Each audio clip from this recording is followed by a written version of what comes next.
नमस्कार दोस्तों।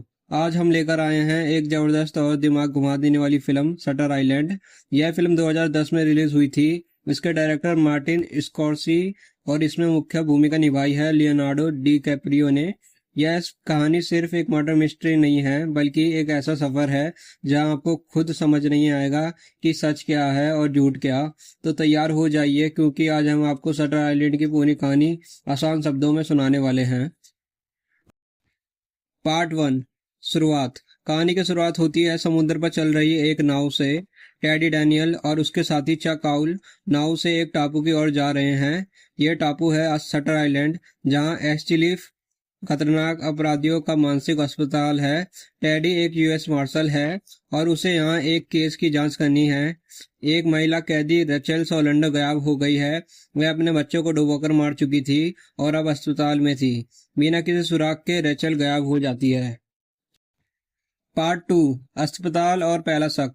टेडी और चक अस्पताल पहुंचते हैं। यहाँ डॉक्टर काउली और डॉक्टर ने हाइडिंग उनसे मिलते हैं। अस्पताल बहुत सख्त नियमों पर चलता है। लोहे के दरवाजे, गार्ड, पहरा और अलग अलग ब्लॉक। टेडी को लगता है कि रेचल का गायब होना कोई साधारण बात नहीं है। मरीजों से पूछताछ होती है, लेकिन सब अजीब जवाब देते हैं। एक महिला चुपके से टेडी को लिखकर देती है, रन, भागो। Part three. टेडी की यादें और परेशानियां। टेडी को लगातार सरदर्द और अजीब सपने आते हैं। वह उस अपनी पत्नी डोलोरस की याद आती है, जिसकी मौत आग में हुई थी। वह देखता है कि डोलोरस उसके सपने में बार बार आती है और कुछ रहस्य बताने की कोशिश करती है। डोलोरस कहती है रेचल यहाँ है और एंड्रयू लेडिस भी। टेडी मानता है कि उसकी पत्नी को मारने वाला अपराधी एंड्रयू लेडिस इसी अस्पताल में है। अब टेडी की जांच का मकसद दो हो जाते हैं, रेचल को खोजना और एंड्रयू लेडिस को पकड़ना। Part four. तूफान और सच्चाई की तलाश। टापू पर भयंकर तूफान आता है। बिजली चली जाती है। गार्ड्स परेशान हैं।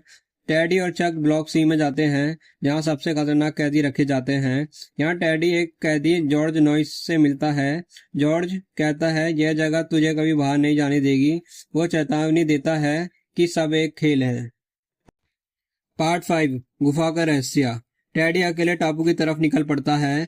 वह एक गुफा में पहुंचता है और वहां उसे एक महिला मिलती है। वह कहती है कि वही असली रेचल सोलंडो है। रेचल बताती है कि अस्पताल के डॉक्टर मरीजों पर गुप्त प्रयोग करते हैं, दवाइयां देकर उन्हें कंट्रोल करते हैं। टेडी और उलझ जाता है, क्या सच है क्या झूठ है। Part six. टेडी की हालत बिगड़ती है। टेडी को लगातार हॉलुसिनेशन होते हैं। डोलोरस बार बार दिखती है और कहती है कि एंड्रयू लेडिस यही है। टेडी को शक है कि उसका साथी चक भी शायद इसी खेल का हिस्सा है।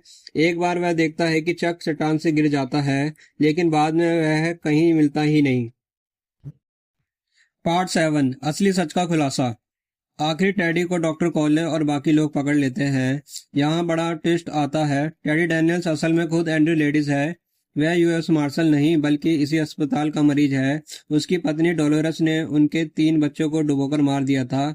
गुस्से में टेडी ने अपनी पत्नी को गोली मार दी। इसके बाद वह मानसिक संतुलन खो बैठा और खुद को मार्शल टेडी समझने लगा। अस्पताल ने उसके इलाज के लिए एक रोल प्ले रचा। उसे मार्शल मानकर रेचल के केस की जांच कराई, ताकि वह खुद सच्चाई याद कर ले। चक दरअसल उसका साथी मार्शल नहीं था, बल्कि उसका डॉक्टर शाहीन था।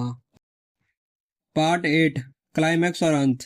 टेडी यानी एंड्रयू को सब कुछ याद आ जाता है, लेकिन सवाल उठता है, क्या वह सच मान लेगा या फिर अपनी कल्पना की दुनिया में रहेगा।